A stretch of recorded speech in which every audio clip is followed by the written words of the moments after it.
stripes and bright stars through the perilous fight. For the ramparts we watched were so gallantly streaming, and the rockets' red glare, the bombs bursting in air, gave proof through the night that our flag was still there. Oh, see, does that star-spangled banner yet wave o'er the land of the free and the home of the brave?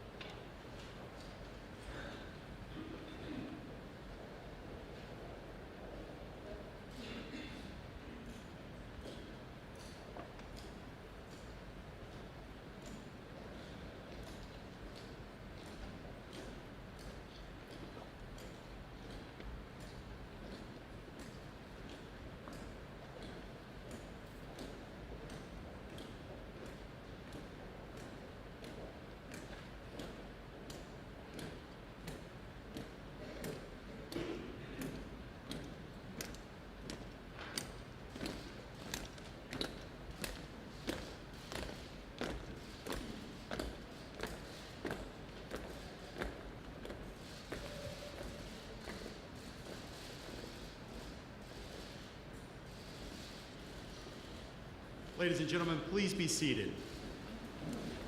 Let us express our appreciation for the Metropolitan Police Department Honor Guard and vocalist Rhea Walker. Thank you.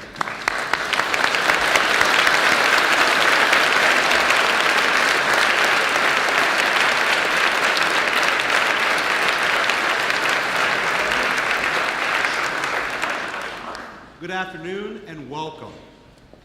I am Jim Kroll, Director of the Executive Office of U.S. Attorneys, and I am honored to be with you today as we gather for this special ceremony to celebrate the 37th Deputy Attorney General of the United States, Rod J. Rosenstein. Before we begin today's program, please join me in welcoming on stage our 85th Attorney General, William Barr, our guest of honor, Rod Rosenstein, the 84th Attorney General, Jeff Sessions, Assistant Attorney General for the Office of Legal Policy, Beth Williams, the Director of the FBI, Chris Wray, the United States Attorney for the District of Maryland, Robert Hur, and Principal Associate Deputy Attorney General, Ed O'Callahan.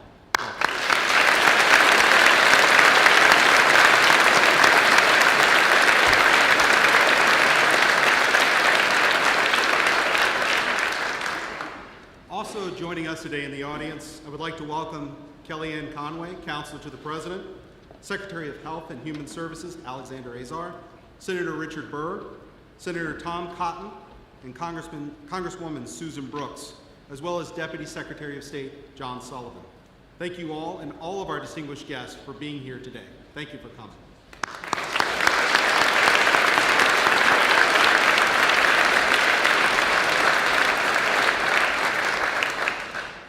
While there are many special guests with us today, none are more important than the family of Deputy Attorney General Rosenstein. Please join me in giving a very, very warm welcome to Lisa Barsumian, wife of the Deputy Attorney General, daughters Julia and Allison, and parents Robert and Jerry Rosenstein. Welcome.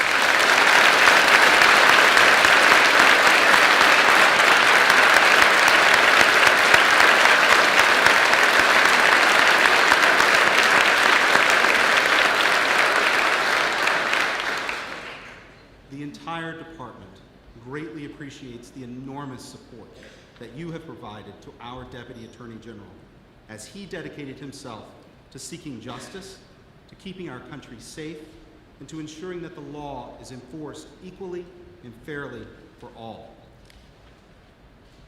One of the great privileges of my career has been to serve under Deputy Attorney General Rosenstein for the past 13 years.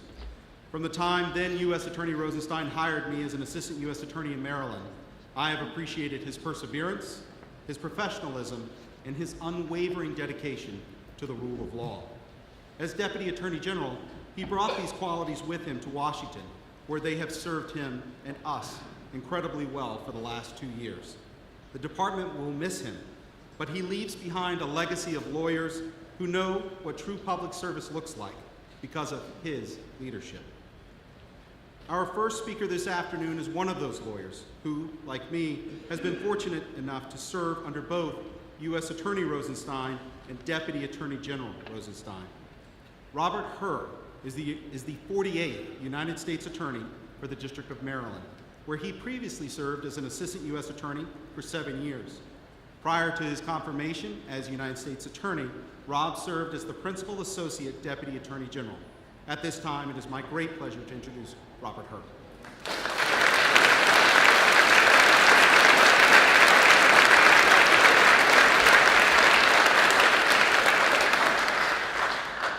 Thank you very much, Jim. And good afternoon, friends and distinguished guests. I have given a lot of thought to what I would say on such a bittersweet occasion before such a distinguished audience. My first thought was, I should grow a beard worthy of a payday. I, too, want a set of viral internet memes talking about how impressive my facial hair is. Many friends and family members have asked me recently, do you know that guy with the beard? Yes, I know him. Yes, he's a good guy. Yes, his beard really is awesome. To be honest, I haven't really thought about whether he resembles Ulysses S. Grant, but I'll think about it. So I set my mind to growing my own beard, and the results speak for themselves. And I realized this is serious business. These are serious people doing serious work. I cannot waste their time with levity. So I thought about sharing with you how working with the Deputy Attorney General has changed me. Several months into serving as PAYDAG, a few people close to me, including my wife, said, "You're starting to sound like the Deputy Attorney General." That made sense. I was spending almost all of my waking hours with the man. So when my wife said to me, "You're starting to sound like the DAG," I replied, "Excellent."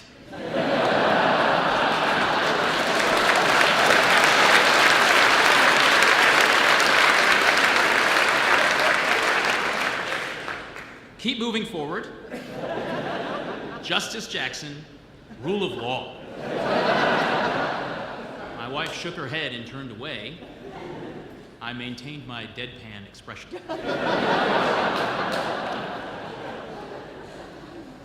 So I decided it's okay to allow for a little levity, because much of my time in ODAG, which is what we call the Office of the Deputy Attorney General, was punctuated by laughter. The DAG's office is blessed with some of the smartest and the most dedicated lawyers in the country. And because our work is so serious, thank goodness that we and the DAG had very good senses of humor. When you're going through tough times, when you say, you can't make this stuff up, you can either laugh or you can cry. And I remember a lot of laughter with the DAG, and I certainly don't remember any crying.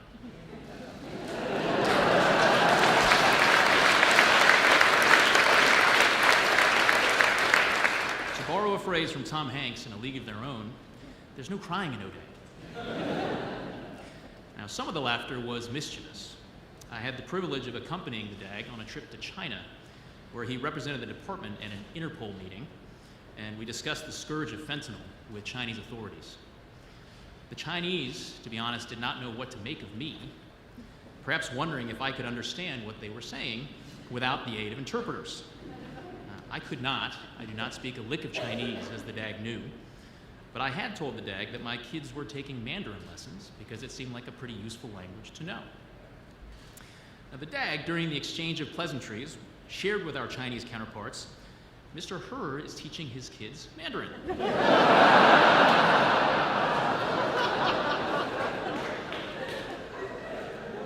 The Chinese reacted visibly to this revelation. Some looked delighted, others chagrined. and they started to address me in Chinese. This was awkward. I chose not to bluff my way out of the situation for fear of creating an international incident. I fumbled to explain that I was paying other people to teach my kids Chinese. Good one, sir. You got me. The DAG has said that one of the best things about a job like his is helping pick the people you leave behind. And sir, as you look around the Great Hall, you see so many people whom you have befriended, supported, mentored, and led. And as you wrote in your resignation letter, the department and the U.S. Attorney's offices are staffed with skilled and principled leaders devoted to the values that make America great. It is such a privilege to succeed you as United States Attorney for the District of Maryland. You've advised me that the most important thing I can do as U.S. Attorney is to hire good people. I've followed that advice.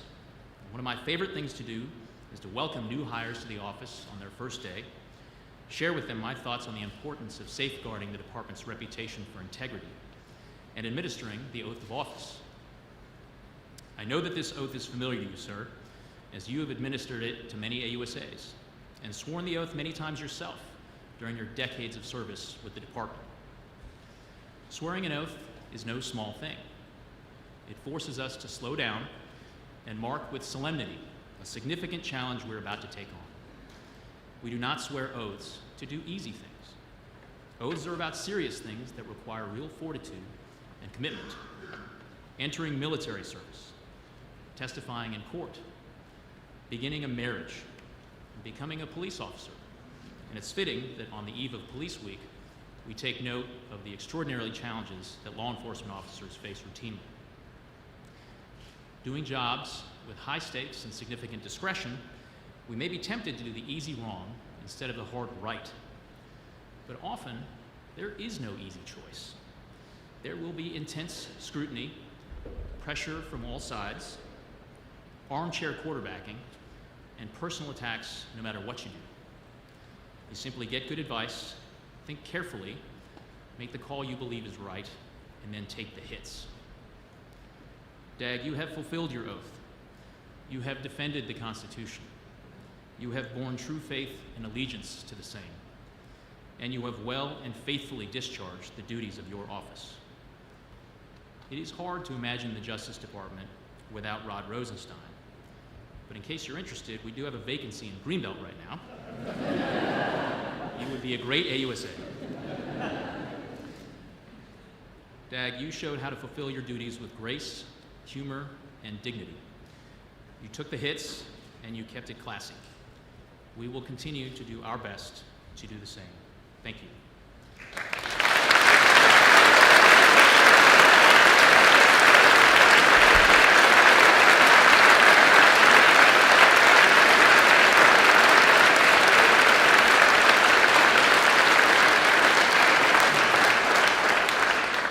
Now it's my pleasure to introduce Beth Williams, Assistant Attorney General, Office of Legal Policy.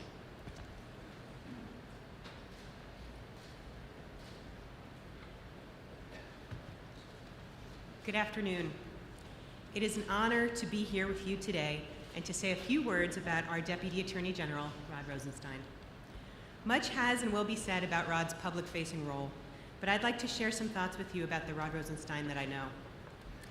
They say the mark of a good boss is knowing the names of his employees' children. Well, after I introduced my children to Rod, he not only remembered their names, he remembered the names of the stuffed animals that they were holding at the time. Tasha and Dottie, right, Rod? That story probably is not surprising to those of you who have had the good fortune to work with Rod. At the Department of Justice, each and every day, Rod demonstrates that care for the people with whom he works and for the important missions they are serving. And he displayed true leadership, enduring the slings and the arrows, the testimony and the news stories, while allowing the rest of us to focus on the important work of the department. And for that, I know that many people in this building will be forever grateful. Anyone who has paid attention to Rod's speeches or who has read the back of this afternoon's program knows two things about Rod. One, he has a deep admiration for former Attorney General and Supreme Court Justice Robert Jackson. And two, he loves a good Jackson quote and often quotes Justice Jackson in his speeches. We at the Office of Legal Policy often undertake our own analyses and consider statistics, so we decided to do that here. And it turns out that Rod quotes Justice Jackson approximately 5.2 times per hour during a typical workday. I'm told by Lisa that that's on par with his quoting rate at home. Back in March, there were actually reports that he had run out of Robert Jackson quotes, and so he planned on leaving the department then. But thankfully, he found a few more, and that has gotten him through till May. There is a reason that Rod quotes Robert Jackson's words so often. It is not only because he was a great champion of the law. It is because he so eloquently communicated the principles that form the pillar of our work and our mission at the Department of Justice. Jackson had a North Star, an understanding of the rule of law that guided him. Rod Rosenstein shares many qualities with Robert Jackson. He too inspires those who work for him and with him. He too has a North Star. And in 50 years, it's easy to imagine our grandchildren will be quoting words that he said, and we hope living up to the values that he holds. Given this, I was happy to come across a Jackson quote describing the type of vanishing lawyer that has served as an American institution. Robert Jackson wrote, "He left his mark on his times, and he was worth knowing. He loved his profession. He had a real sense of dedication to the administration of justice. He held his head high as a lawyer. He rendered and exacted courtesy, honor, and straightforwardness at the bar. He respected the judicial office deeply, demanded the highest standards of competence and disinterestedness and dignity. The law to him was like a religion, and its practice was more than a means of support. It was a mission. Luckily, that type of lawyer has not completely vanished, and he is here with us today. Rod, it has been an honor to serve with you. To Lisa, to your parents, to your girls, you should be very proud. And I find it only appropriate to end with a Rod Rosenstein quote. I devoted my career to law enforcement because the rule of law is the foundation of human liberty. The rule of law secures our freedom. It will secure our children's freedom. And we can only achieve it if people who enforce the law set aside partisanship, because the rule of law requires a fair and independent process, a process where all citizens are equal in the eyes of the government. Rod, thank you for your service, and may God bless you in the next chapter of your career.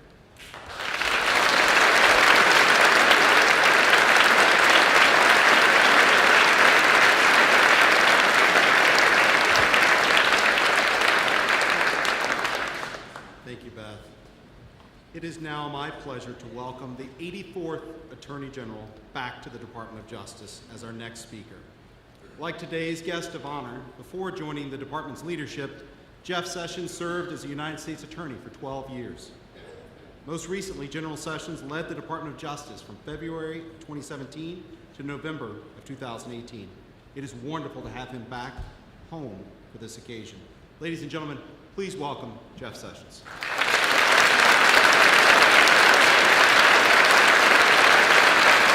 Thank you.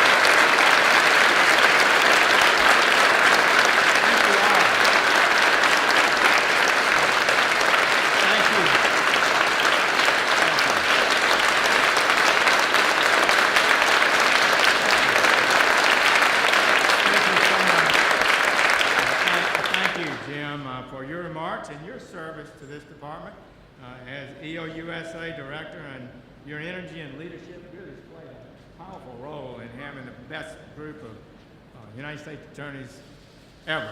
We used to claim my class, the Reagan class, was the best, but this class was the best. And Ron, we helped pick a good group, I think, no doubt about it.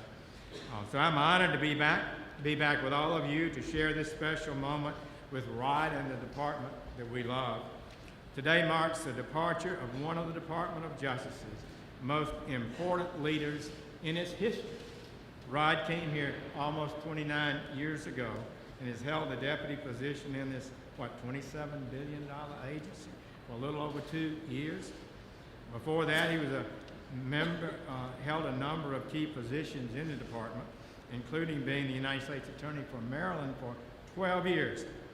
Rod once told me only 3% of United States attorneys ever served 12 years, and that he and I were 2 of them.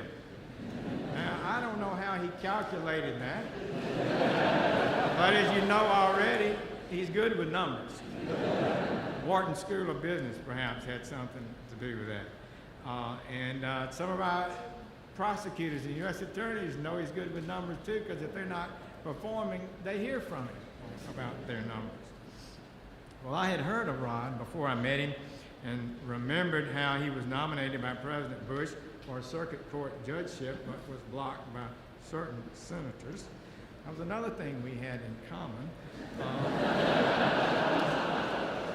Their complaint was he was too valuable as United States Attorney. They couldn't lose him.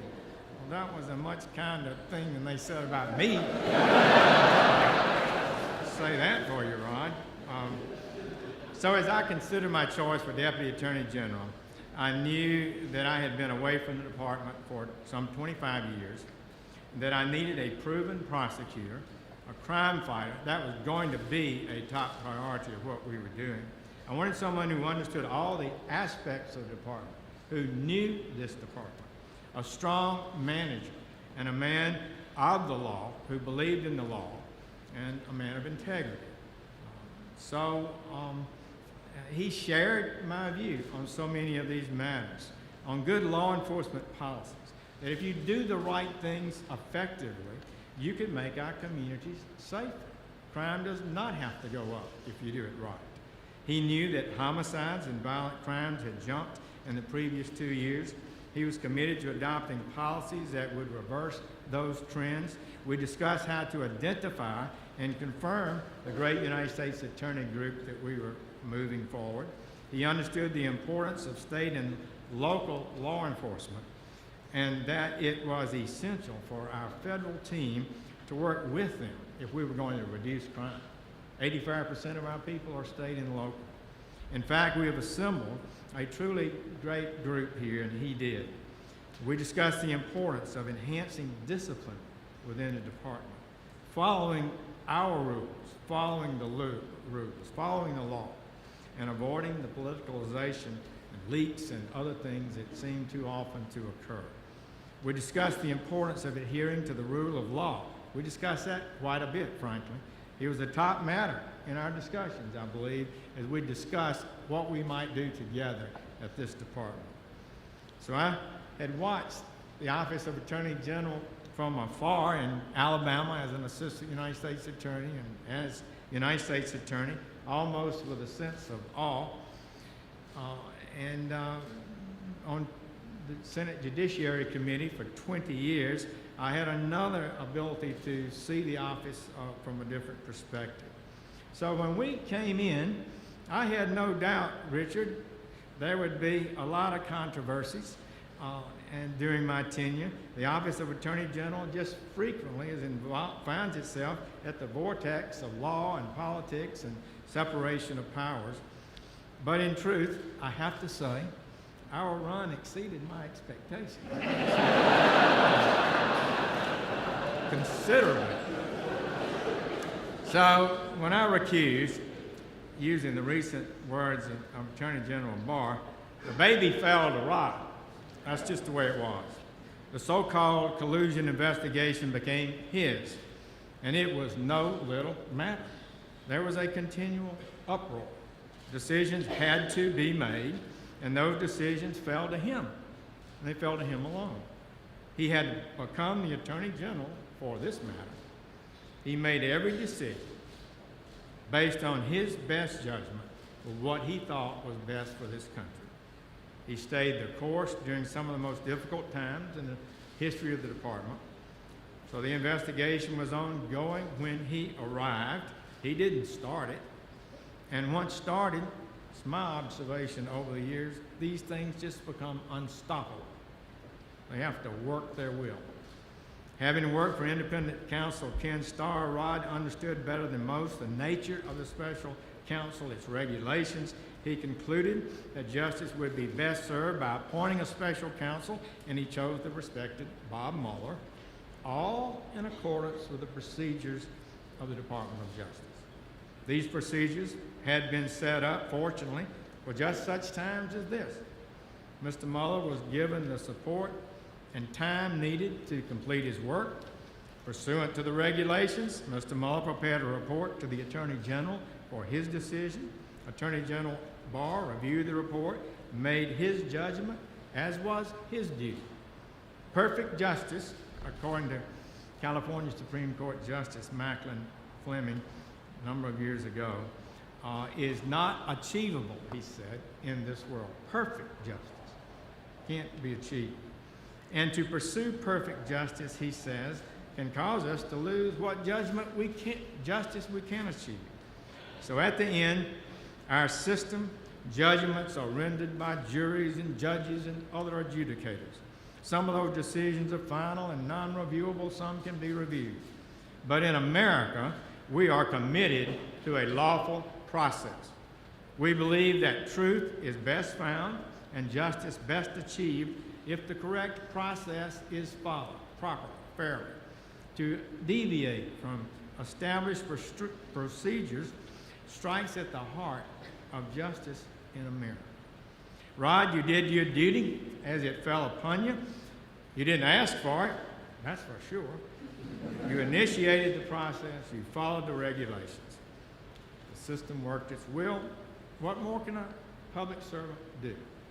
So I can't close without a word to Lisa and your wonderful and supportive spouse and your fabulous daughters, Allie and Julie. I've gotten to know them. They are so wonderful.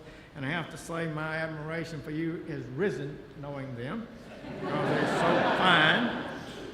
I understand the girls are big fans of Ben Folds, who produced the Rod Rosenstein ballad.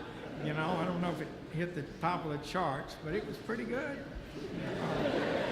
And we've had many wonderful times, but things were often a bit not normal. I remember at dinner at a nearby restaurant with Noel Francisco and Rod and I one night, and a lot of things were going on. The paparazzi caught us, and even that dinner became some sort of message, it seemed. But there was a time when I changed my mind about testifying before a committee. The Appropriations Committee had me set to testify, and the Intelligence Committee, Richard Burr's committee, had me, so I decided I better go to Richard at the last minute. So, who was going to appear before the appropriators? Rod. He got about a few hours' notice and dutifully went over there on behalf of the Attorney General and took the heat that I'm sure occurred, but he did a great job. So I know it's been a tough period for your family, but one thing I know for certain, and that is that this family knows and loves Rod, and that has never wavered. And what I know full well, Rod, is that you fully understood the nature of your responsibility as Deputy Attorney General, and the result is that we can soon, I hope, get this nation back to work confronting the great challenges of our age. And we can know full well also that you have honorably overseen this process, which has affirmed the rule of law, has achieved a degree of justice that is worthy of this great Department of Justice. We thank you for your service, extend our thanks also to your team, the DAGS team, for all the work they've done. In this 2-year period, there have been extraordinary achievements. Crime has been reduced after going up for 2 consecutive years. Strong actions on a series of fronts have targeted the opioid epidemic, and they have begun to have positive effects. Violent crime and illegal use of firearms are being vigorously prosecuted. The law has been followed, and we have more productivity and utilize the monies of the taxpayers of this country in a most effective way. So, Rod, thank you for your service. Thank you for being a friend and a loyal partner in the efforts and vision and ideals we brought to the department. God bless you in your future endeavors.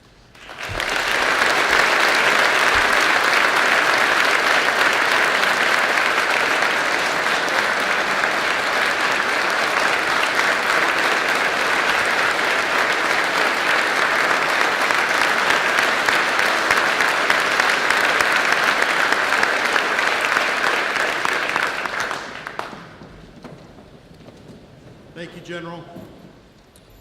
Our next speaker is also no stranger to the office of the Deputy Attorney General. Christopher Wray served as the Principal Associate Deputy Attorney General, without a beard, before becoming Assistant Attorney General for the Criminal Division in 2003. He has served as the Director of the FBI since August of 2017. Ladies and gentlemen, please welcome Director Chris Wray.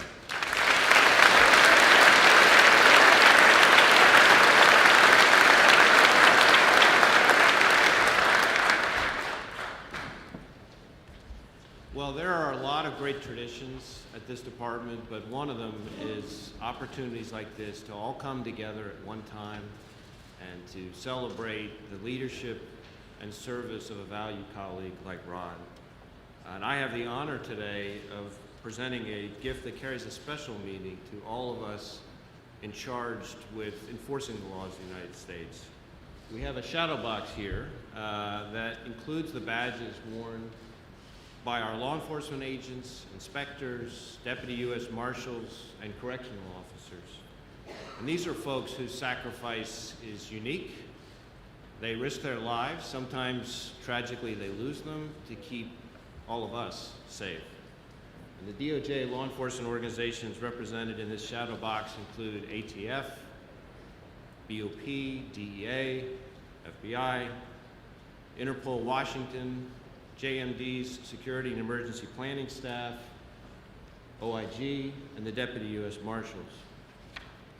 Rod has spent, as you heard, almost 30 years working in this department, and I've known him for almost 20 of those. And he's certainly seen his share of changes in the law, changes in the way we do business, changes in the threats we all face, but through it all, he has maintained that same level of dedication and service to the American people we all serve. And I know I've been grateful for Rod's counsel and support on countless occasions, probably never more so than when he has reaffirmed the importance of the long view, to look down the road beyond the Beltway or the latest news cycle in confronting both the challenges and the opportunities that face the department and the Bureau.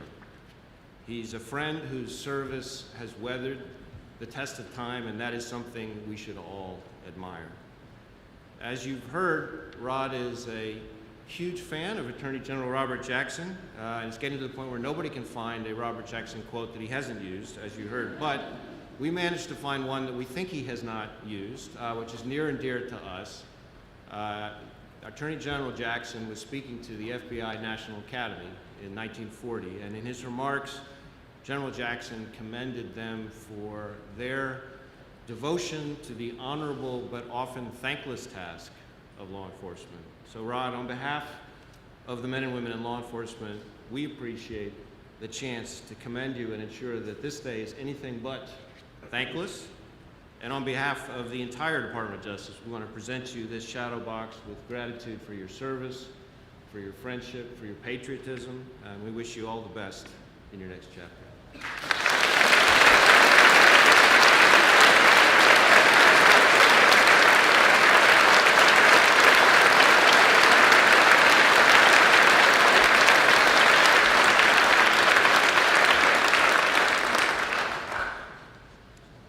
Thank you, Chris. When today's guest of honor joined the Department of Justice through the Honors Program in 1990, our next speaker was serving then as Deputy Attorney General.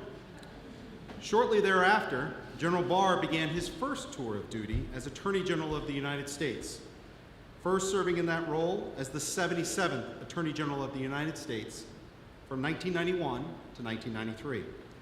General Barr was confirmed as our 85th Attorney General in February of this year, making him one of only 2 people in history, and the first since the 19th century, to hold this high public office twice. Ladies and gentlemen, at this time, please welcome to the podium the Attorney General of the United States, William Barr.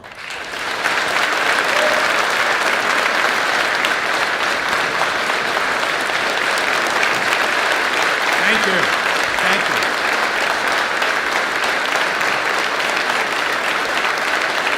Thank you very much.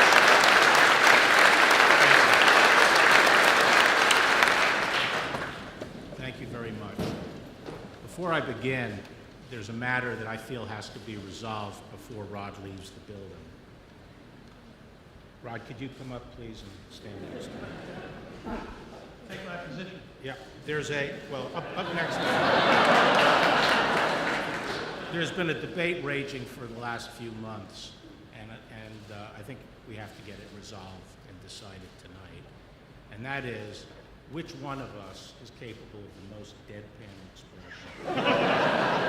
Now, I know this is a little unfair because I do my best work in the hearing, in congressional hearing. Rod does his standing behind the Attorney General at press conference. So, what do you say? Is it Rod or me? Rod?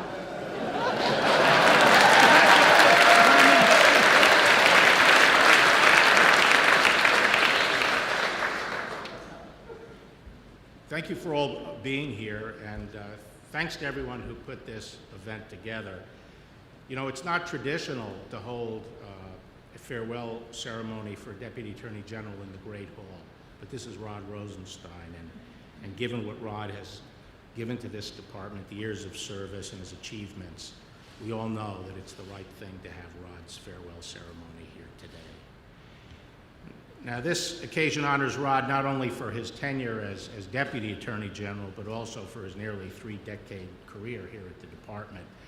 And when Rod arrived in 1990, as Jim just said, there was this very svelte and dynamic Deputy Attorney General, who I'm sure serves as an inspiration for you. Now, in those days, the deputy job was a lot different. But I'll tell you now, the Attorney General job is a lot different also. You like records. This must be a record of Attorney General being proposed for contempt within 100 days of taking office. But Rod's arrival at Main Justice in 1990 was not the true start of his DOJ service.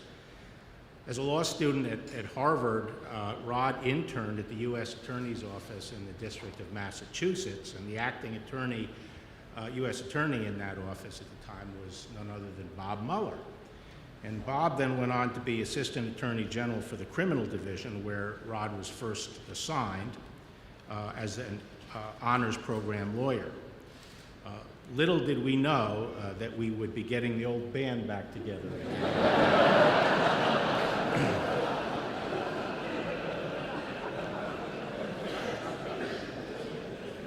Now, I've spent the intervening years outside the department, but Rod hasn't, and he's been serving here as a line attorney, as AUSA, as the principal deputy in the tax division, as the U.S. attorney in the District of Maryland, among other positions.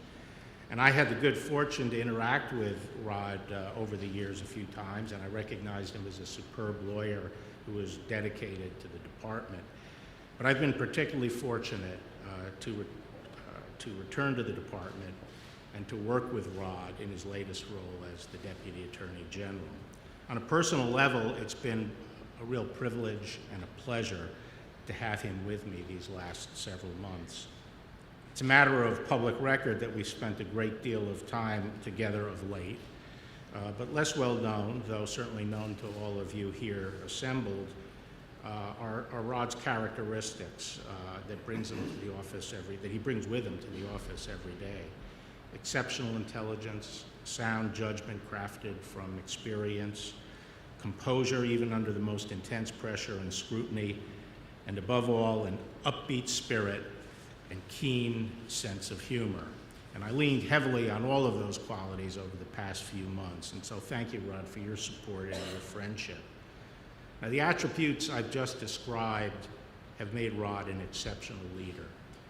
And part of that leadership has been his ability to assemble and operate an outstanding team.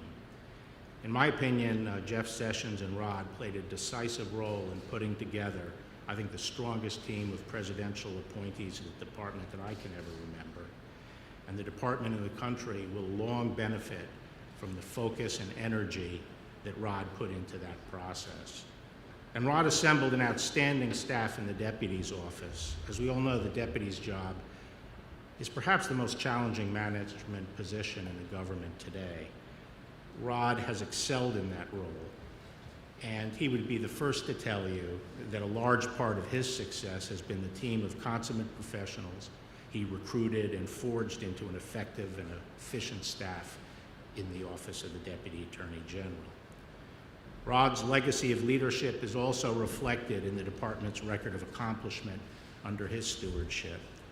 Under Rod, the department has achieved record levels of productivity. It has advanced critical priorities, reducing violent crime, vigorously enforcing the nation's immigration laws, and fighting hard against the scourge of illegal drugs, especially the opioid epidemic. He's faced criticism for all corners, but has proven remarkably unflappable. And this in turn has shown that the department is unflappable in the face of public and political pressure. Rod, you can leave here proud knowing that the department is better for your efforts and your leadership. You have left an indelible mark. So again, on behalf of myself and the Department of Justice, thank you for your service. As we bid you farewell, we know this is not really goodbye, and you will always be a friend to me and a friend to the Department of Justice. Thank you.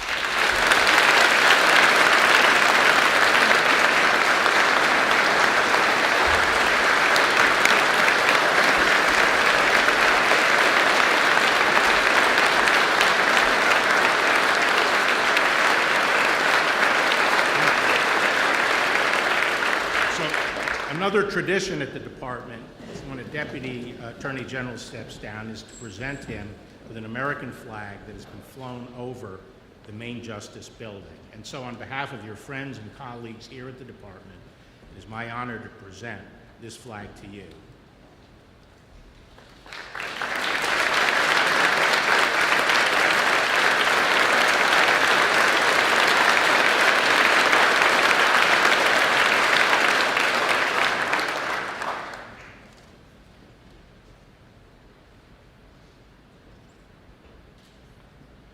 We have a special presentation, if we could dim the lights.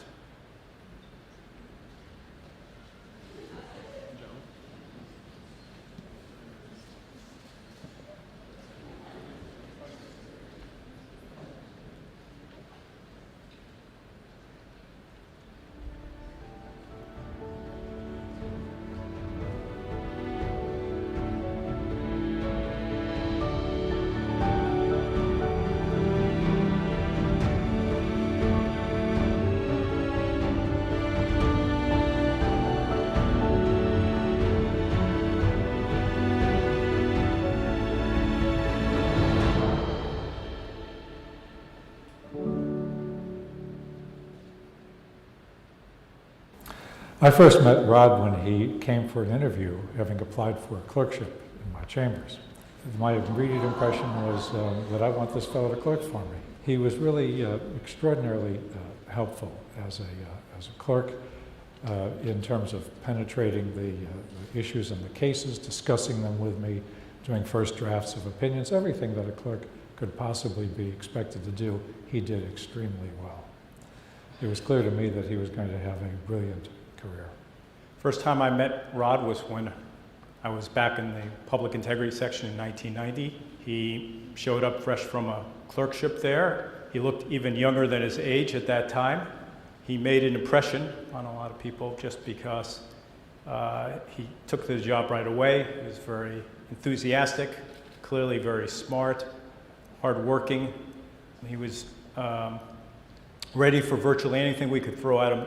After serving with the Public Integrity Section and several other positions within the Department of Justice early on in his career, Rod was given an incredible opportunity to serve with the Independent Counsel. I met him in Little Rock, Arkansas, when we were recruiting Rod to leave the Justice Department on detail and to become part of the Independent Counsel's office in the Whitewater investigation. What impressed me the most about Rod Rosenstein was his complete professionalism, his soaring intelligence, and the fact that he embodied the policies and practices and culture of the Department of Justice. He was a fabulous trial lawyer. He was assiduous in his preparation, but he was also great on his feet in the courtroom. One of my favorite recollections of Rod Rosenstein, the trial lawyer, This particular occasion, Rod had a terrible fever. He had the flu, and Rod Rosenstein just stepped up, sick as the proverbial dog. You would not have known it. Hour after hour, virtually all day of that long trial day, he was on his feet. He looked a bit flush. He may have been perspiring, but Rod is so cool, you never would have known it. You can depend on Rod. He was Rod the dependable. Like most U.S. Attorney's offices, Maryland gets really great applications with really good quality people applying. Rod can attach a transcript from a case that he had. He was one of the Whitewater cases that went to trial. He had like a stand-up role, and then it was examining some witnesses, and he got the transcripts and he attached that to his application. So I've interviewed a lot of people over the years, and too many people sent me transcripts from sort of a high-profile trial as an indication of what else they can do. Both Rod and Steve Dettelbach, who was a trial attorney in the Civil Rights Division, ended up coming to the office around the same time. We got hired and started the same day as AUSAs, and Rod and I worked in that office together for, gosh, it must have been almost 6 years. He has an amazing ability to remain focused, to look at the big picture, and that was the time that I actually had this claim to fame. Somebody had the horrible judgment to make me Rod Rosenstein's supervisor. Greenbelt is an amazing place, as any of the AUSAs who ever worked there will tell you, including Rod. But it is interesting that it spawned not only Rod, who became U.S. Attorney in Maryland, but Rob Herr, the current U.S. Attorney, Steve Dettelbach, who was in Ohio, and we had a couple other guys who became U.S. Attorneys in Illinois.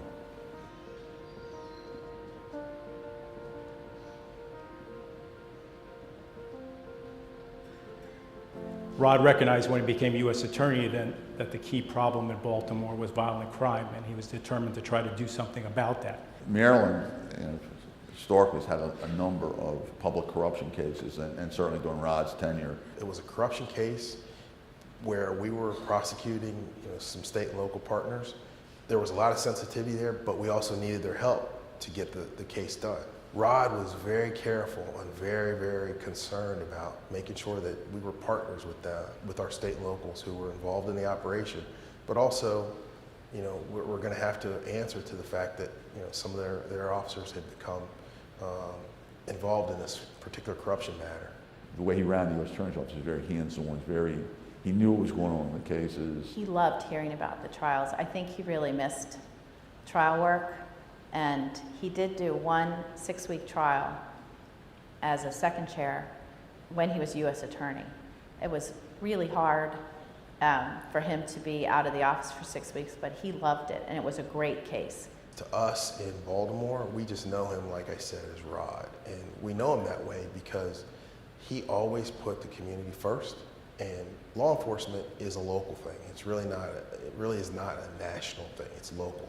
And we solve problems, and we handle issues, and we affect the community locally, and that was Rod. He did a great job working as part of the U.S. Attorney's community, and he did it for a long time, and he saw lots of different administrations and people come and go out of that community, and Rod was always somebody who was a mainstay. He was always somebody who knew what being a U.S. Attorney was all about.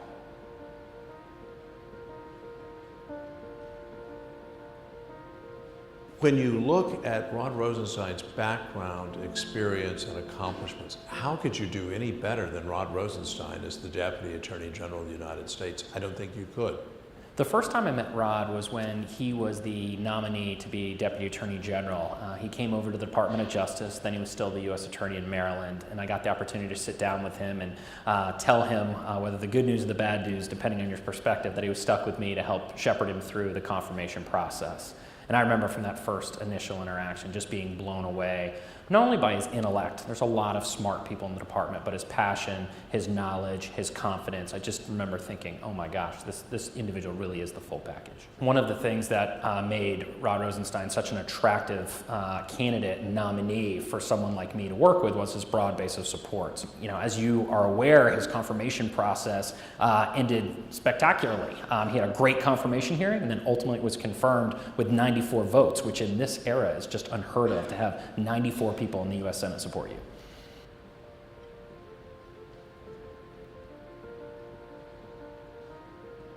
It's a tradition for high-ranking officials of the Department of Justice during the course of their tenure with the department to argue before the Supreme Court of the United States.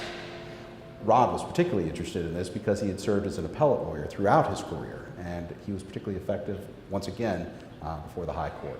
He gave a Supreme Court argument. Amidst everything else that was going on, he went up and did a moot in front of the best that the Solicitor General's office has, and they were left thinking, wow, this guy's got it. Rod, having served for more than 25 years in the Justice Department at a variety of levels, both as a prosecutor, as an appellate lawyer, and a variety of leadership positions, he was particularly well suited to address a number of issues that have been percolating throughout the department for a number of years. So one of the projects he undertook, which I don't think anyone thought was really possible, was redoing the U.S. Attorney's Manual. And so he literally went section by section, taking out anything that was no longer applicable or was redundant or was superseded, and created what's called the Justice Manual. So we actually now have a true operating manual for the Department of Justice. So one of the projects that the DAG undertook during his time as Deputy Attorney General was a review and a revision of the corporate fraud enforcement policies of the department. So these get a lot of scrutiny within the white-collar enforcement bar particularly. So he spent a lot of time looking at this, and his real focus was, how do we make things streamlined and more efficient? These policies have to work in the real world. Our criminal and our civil attorneys have to be able to apply these policies in real life. So he spent a lot of time looking at that and making them more user-friendly for the department's attorneys, and to give more certainty for folks on the enforcement end of the community. One of the DAG's proudest accomplishments, I know, is his ability to recruit such quality people to come to the Department of Justice and all of the U.S. Attorney's offices. He has been impressed by the way that they have carried out what he hoped to have been the department's agenda, and I know that he's very proud of that.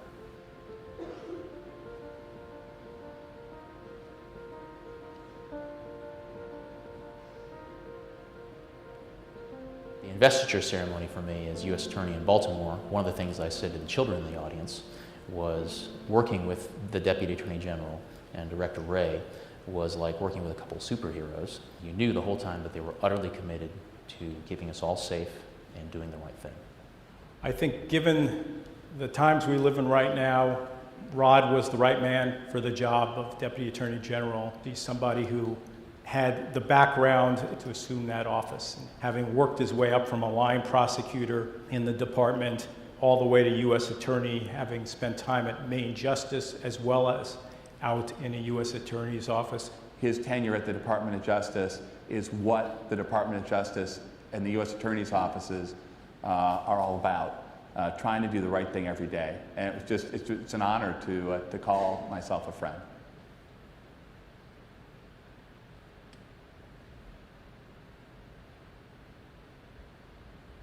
I would be unsurprised if Rod took a breather and tried to pay the college tuitions that he's facing now.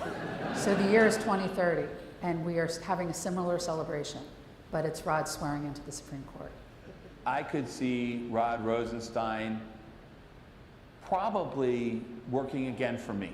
What I know he'll be is sending various staffers a series of emails at 2 in the morning, making sure that his clients are being well served, assuming he's in private practice. I hope that he's taking a bunch of vacations and that he's getting some time with his family.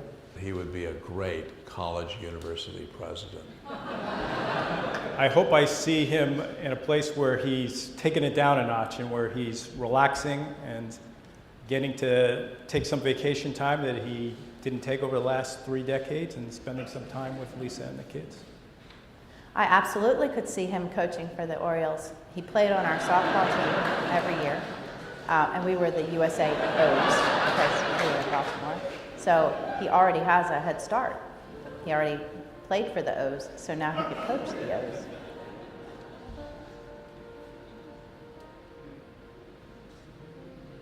One of our favorite memories, my sister and I, with our dad, is going on these unplanned road trips where we would kind of have a general destination in mind, but nothing firm, and my dad would just drive until he got tired, and we would pull into a McDonald's or a Cracker Barrel or one of our favorite restaurants, and he would quickly find a hotel reservation, and it definitely kind of got us into places that we wouldn't necessarily have been before.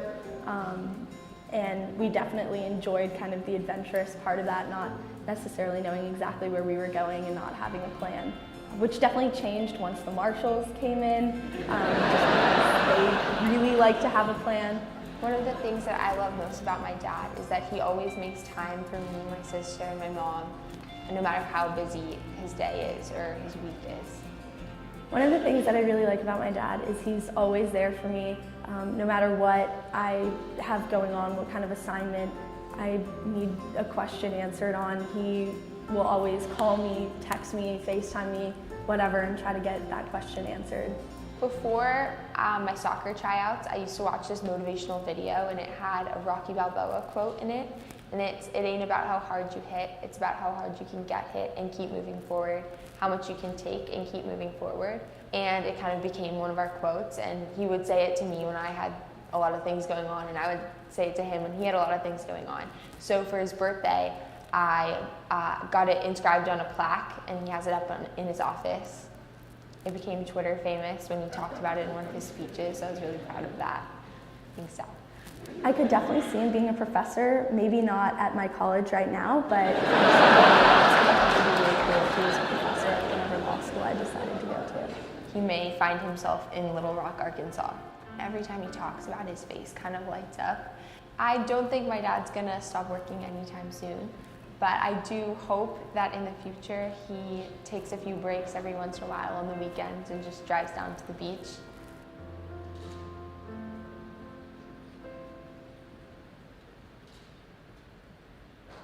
I think it's definitely bittersweet. I'm looking forward to the next chapter and seeing what happens, but I definitely think that him being in this position has taught me a lot, kind of how to stand up for what you believe in and how, to do the right thing despite whatever other people might say.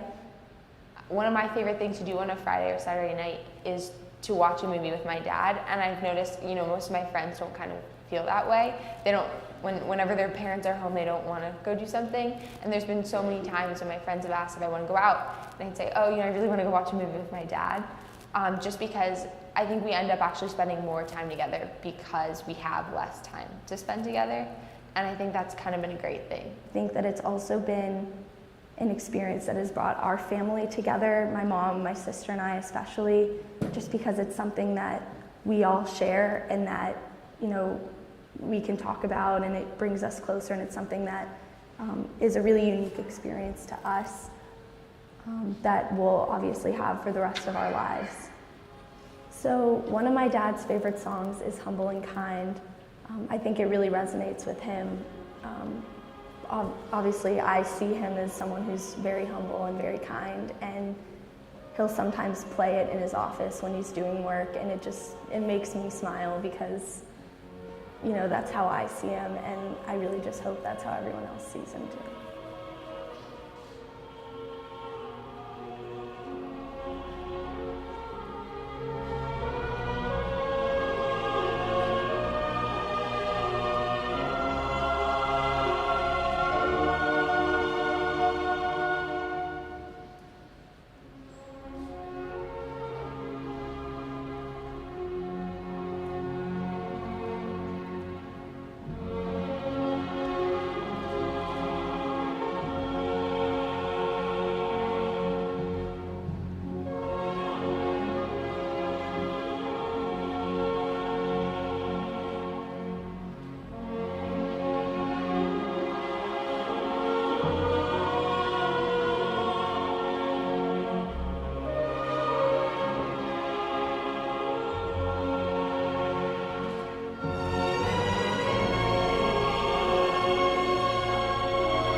hear from today's guest of honor.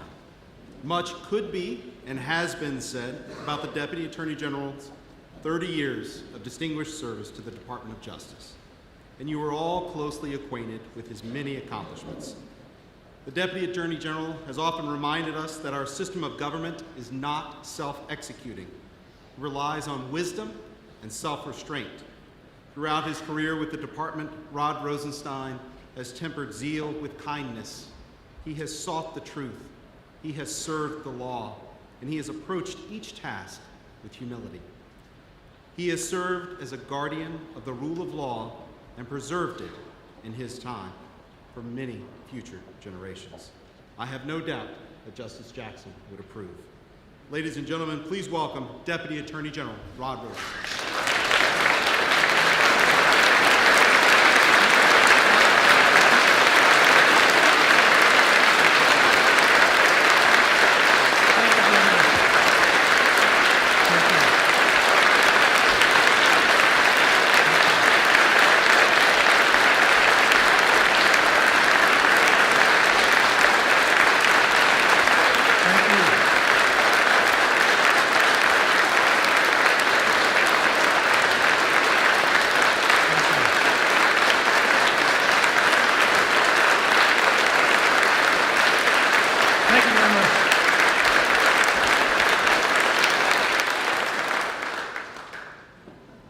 Thank you very much. I represent the United States. Those are the words spoken by Department of Justice attorneys at the start of every federal trial. Each of us represents the United States, the entire United States. More importantly, we represent every one of the citizens, all ideologies and political affiliations, all races and religions. We represent supporters and critics. We represent victims and criminals. Our oath of office begins with a promise to support and defend the Constitution. The point is to establish a legal duty that overrides loyalty to anyone else. And in the final clause of that oath, we swear to well and faithfully discharge the duties of the office. You can only fulfill that charge if you understand the duties. I served under 5 presidents and 9 Senate-confirmed attorneys general. 10 if you count Bill Barr twice. We're not quite sure about that. I spent most of my career outside Washington, but I worked at headquarters 3 times, 4 years in the early 1990s as a trial attorney, 4 years in the early 2000s as a supervisor, and for the past 2 years in my current job. I frequently speak about the inspiration I draw from 3 aspects of this main justice building: the art it contains, the people it employs, and the principles that it represents. Every floor of this building contains reminders for me of heroes, mentors, and friends. They taught me that political considerations may influence policy decisions, but when it comes to individual cases, this department stands apart from politics. Attorney General Jeff Sessions told us to follow regular order and ensure the nonpartisan administration of justice. And that is what we did every day. And that is what the department will continue to do under Attorney General Bill Barr. So what is it that secures liberty in America? It's not just the words of the law, it's about the character of the people. When you exit this great hall and walk into the courtyard of the main justice building, if you look up, you'll see a Latin inscription that reads, "Privilegium obligatio." It means that when you accept a privilege, you incur an obligation. People who earn the privilege of joining this department accept the obligation to seek the truth, serve the law, and faithfully follow our policies and procedures. Former Judge Richard Posner put it this way: the Department of Justice wields enormous power over people's lives, much of it beyond judicial or political review. With power comes responsibility, moral if not legal, for its prudent and restrained exercise. And responsibility implies knowledge, experience, and sound judgment, not just good faith. Our Justice Department employees undergo rigorous screening interviews and periodic background checks. With few exceptions, they demonstrate great intellect and integrity, patriotism and wisdom, courage and resilience. No organization with 115,000 employees is error-free, but our virtuous culture and our disciplined procedures promote objectivity and fairness. We are required to comply with an array of laws, regulations, and ethical rules. We maintain experienced, professional, nonpartisan internal watchdogs to investigate credible misconduct allegations. And we face external scrutiny by judges and bar authorities. We correct mistakes, and we punish wrongdoers. For us, the rule of law, it's not just a talking point. It's an operating principle. And the rule of law requires us to ignore partisan politics, to tune out the news cycle, and to base our decisions on credible evidence. Many people have the luxury of dismissing facts that are inconsistent with their pre-existing beliefs. But we face the exacting scrutiny of the federal courtroom. That imposes a powerful discipline. We can't prove our cases with hearsay or anonymous witnesses. We need to produce eyewitnesses. We need to satisfy the rules of evidence. We need to meet our burden of proof to the satisfaction of a neutral judge and an unbiased jury. Do you know how difficult it is to persuade 12 random citizens of anything? We need unanimous support to win our cases. And we face those rigorous rules because our allegations carry severe consequences. Those rules motivate us to seek only the truth. Pursuing the truth requires us to keep an open mind and to avoid confirmation bias. The truth may not match our preconceptions, it may not satisfy our hopes, but truth is essential to justice. The most important memento in my office is a plaque. It reads, "Don't tell me what I want to hear, just tell me what I need to know." And I enjoyed the support of an exceptional team, which Attorney General Barr and Sessions have referenced, an exceptional team that followed that advice. We stayed the course, and we accomplished what we set out to do. There are many people in this room who stood with me to defend the ramparts of justice. When we are in the right, we keep moving forward. But our confidence is not naive. It flows from an appreciation of the history and the traditions of this great institution. One of the most important lessons for litigators is to begin with the end in mind. Decide what evidence you need for your closing argument and stay focused on it, whatever the ups and downs of the trial. Trial lawyers understand that the most dramatic moments may have very little impact on the final verdict. We learn to ignore the fleeting distractions and focus on the things that matter. Consider what happens when you use a smartphone map to plan a trip. Many things can go wrong during the trip. Traffic may be unexpectedly heavy. Accidents can obstruct your path. You might make a wrong turn. But whenever unexpected challenges occur, the program calmly recalculates and keeps you on a path to your destination. I'm grateful to the friends and relatives who joined me on this journey. My wife, Lisa, made many sacrifices in support of my public service, particularly over the past 2 years. My daughters, Julia and Allison, who, thanks to Jim and the EOUSA team, you saw quite a bit of, which I did not expect. My daughters cheerfully tolerated the disruptions that arise when a parent is in the arena. In fact, congressional hearings are now one of Julie's favorite forms of entertainment. I kid you not. Senator, that's House, not Senate.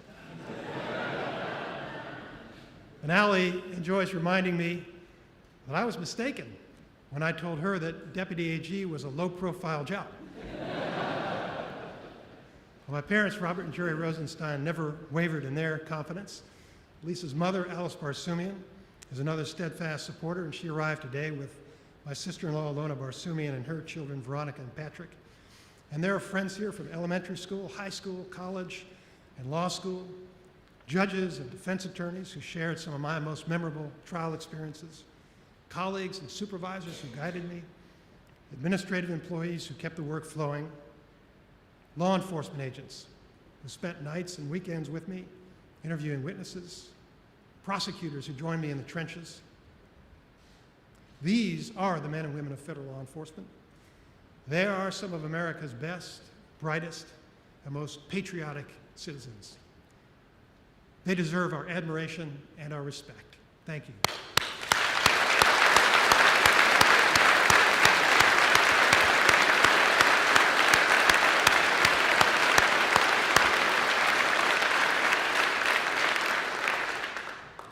have to admit that some of the agents I worked with are retired, but I appreciate those of you who came back for this ceremony. At my confirmation hearing, I pledged to defend the independence of the Justice Department, to protect public safety, to preserve civil rights, and to seek justice. I promised to draw on my personal experience with law enforcement officers and to promote public confidence, and I fought for those goals every day. Government officials sometimes face pressures to compromise principles, perhaps even to trade virtue for the appearance of virtue. But we should exercise caution whenever unpleasant circumstances tempt us to disregard timeless principles. It is most important to follow the rules when the stakes are highest. Sticking with traditions is usually the best course. Not always, but usually. After all, that is why they became traditions. Thomas Jefferson reputedly gave this advice: on matters of style, swim with the current. On matters of principle, stand like a rock. The challenge is to distinguish between principle and style, between the things that matter most and the things that matter least. Our Justice Department team focused on important goals. We used results-driven management to improve the department's efficiency and to enhance the impact of our $28 billion budget. We made rapid progress on the law enforcement priorities that Jeff Sessions set: reducing violent crime, curtailing opioid abuse, protecting consumers, improving immigration enforcement, and building confidence in the police, while preserving national security and strengthening federal efforts in other areas. And this department is not just about law enforcement. We represent the government in civil lawsuits. We counsel other agencies. We house prisoners. We administer grants. We collaborate with local, state, and tribal authorities and with international partners. Our influence on America is broad and it is deep. And that influence gives us a unique platform to foster civility. Speaking from this stage on April 1st of 1940, Attorney General Robert Jackson, who else? Attorney General Robert Jackson said that sensitivity to fair play and sportsmanship is perhaps the best protection against the abuse of power, and the citizen's safety lies in the prosecutor who tempers zeal with kindness, who seeks truth and not victims, who serves the law and not factional purposes, and who approaches the task with humility. We follow that mandate every day. If kindness and humility are in short supply outside the walls of justice, that's all the more reason for us to set a good example. I joined the Department of Justice because I believe in the mission. I stayed because I believe in the people. I watched you pursue justice with ceaseless devotion, often at personal sacrifice and sometimes at physical risk. It's a privilege to work with such honorable, principled, trustworthy public servants. Some of my role models were famous political appointees, but many were career public servants like David Margolis, who was renowned for his irreverence and for his love for this department. David gave me some advice about integrity a quarter century ago that stayed with me to this day. I want to thank his wife Debbie and his daughters Kim and Sherry for being here with us today. And in my final moments on this grand stage, I want to leave colleagues who remain behind with these words from another former Attorney General, Edward Levy. As law enforcement officials, you hold a unique and difficult position of enormous responsibility to our society. Many citizens learn what kind of country this is by watching you. And the things they learn, Levy said, include what kindness and decencies we honor as a people. I hope you do your part to carry the baton of justice with kindness and decency and to pass it safely to the next generation. And when you walk the halls of justice, I hope they echo for you with the voices of heroes, mentors, and friends as they do for me. To those who taught me, those who worked beside me, and those who stood behind me, I'm grateful for your friendship, and I'm thankful for your accomplishments. I leave here confident that justice is in good hands. It's in your hands. Thank you and farewell.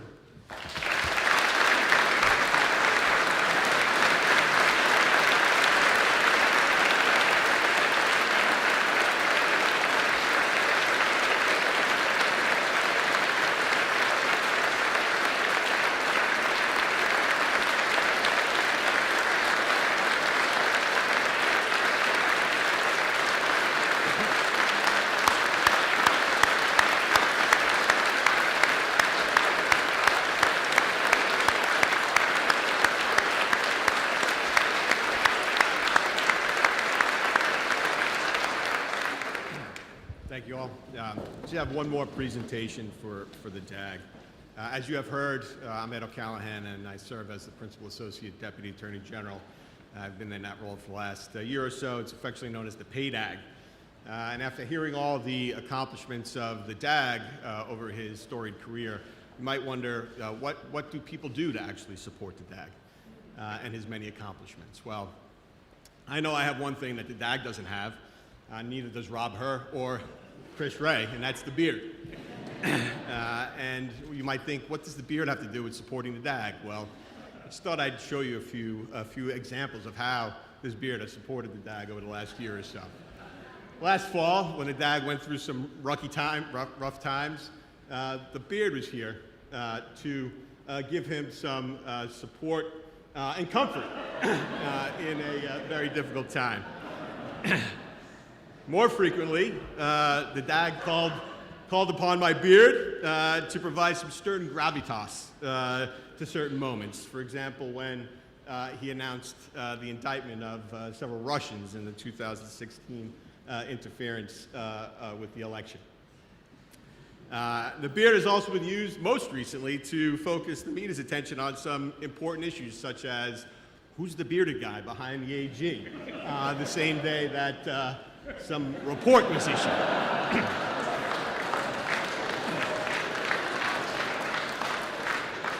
So, sir, over the course of this incredible journey with you, my beard has become a signature feature. It's frankly good to be known for something.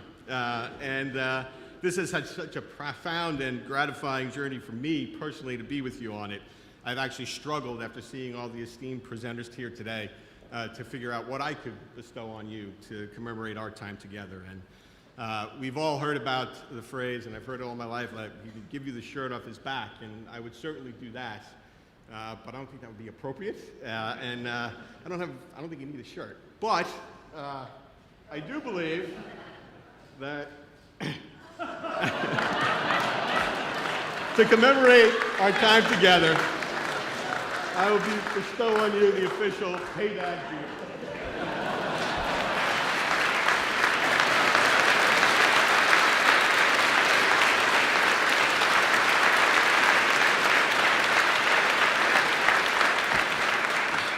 So that concludes our program for today. I want to just thank all the people who put this wonderful program together. Again, thank the Rosenstein family for sharing Rod with the department and with the United States for the last almost 30 years. Thank you all for coming here today and helping us celebrate Rod Rosenstein. Thank you very much.